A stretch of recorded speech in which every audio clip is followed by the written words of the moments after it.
much. This session is called Uniting and Working Together, so I appreciate having time shared for us. Yes, 22 years ago we started working with one woman who identified as an abuse survivor, and as we listened to her story we realized it was torture.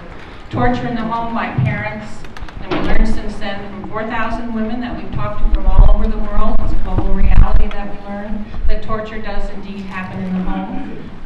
Torture, the same kinds of torture that we know from prisoners of war and in the military. And I have a dream for you here today, in that when you listen to us and finish with what Jeanne's going to identify, that you will fill in the gap on the relational continuum of violence against women. There's a spot between abuse and femicide. I'm asking you to put torture in that spot and start to recognize that women do indeed endure non-state torture in the private sphere. And they have a right to be heard. They've been invisible for a long, long time, centuries indeed, and it's time for them to be heard.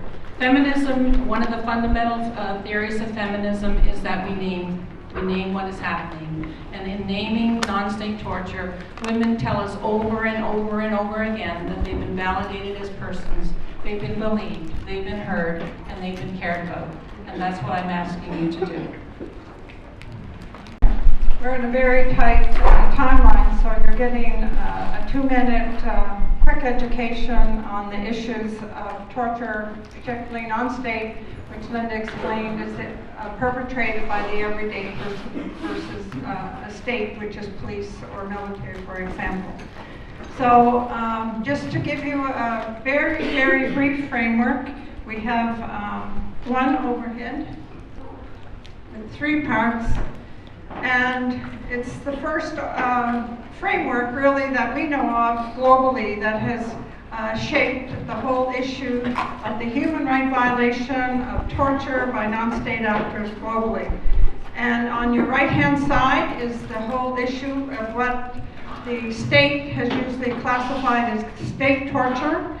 And those, all those acts under that, in that box, electric shocking, the whipping, the water tortures, everything that we have listed there happens to the women that have spoken to us, especially the women who were born into families that perpetrated non-state torture. That was the family, if you will, the biggest relational connection that was going on, that they tortured their children, usually from birth or shortly thereafter.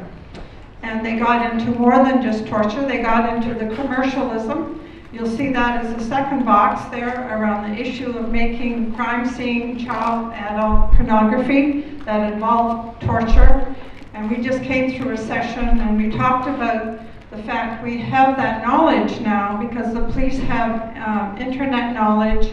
Say, for example, in the UK, 51% of the crime scene images that this one of your, I forget the name of the organization now, that looks at the whole issue of child pornography, that 51% involve torture and rape. And in Canada, last year, we have an organization, the Canadian Centre for the Issues of Child Protection, and when they looked at 15,000 websites, came up with over 70% involved the torture and bondage of children, and the predominant age is 8 or 5 to infancy. So we have that knowledge now, and the third box up there is what has been called cultural or traditional or religion, and we just spoke about that too. Nimco spoke about the FGM, and those three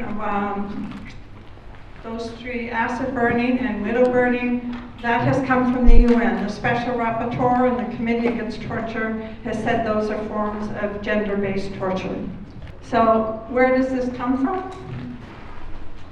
You'll see here, in 1948, the whole world that was involved post Second World War said that we had to have the Universal Declaration of Human Rights as a standard that we had to strive for. And this is part of the Universal Declaration of Human Rights. Article 2 says every person, every article in this Universal Declaration belongs to all of you. And under Article 5, it says that no one shall be subjected to torture.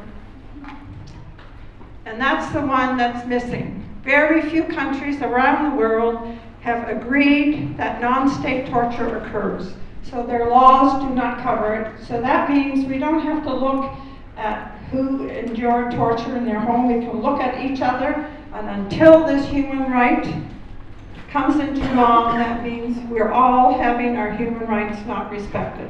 So I ask you as you leave here, if we're doing, if you want something to do, is to go home and look at your laws and see if the Universal Declaration, Article 5, covers torture by non-state actors. If it doesn't, you may want to do something about it, because really it belongs to all of us. So thank you very much.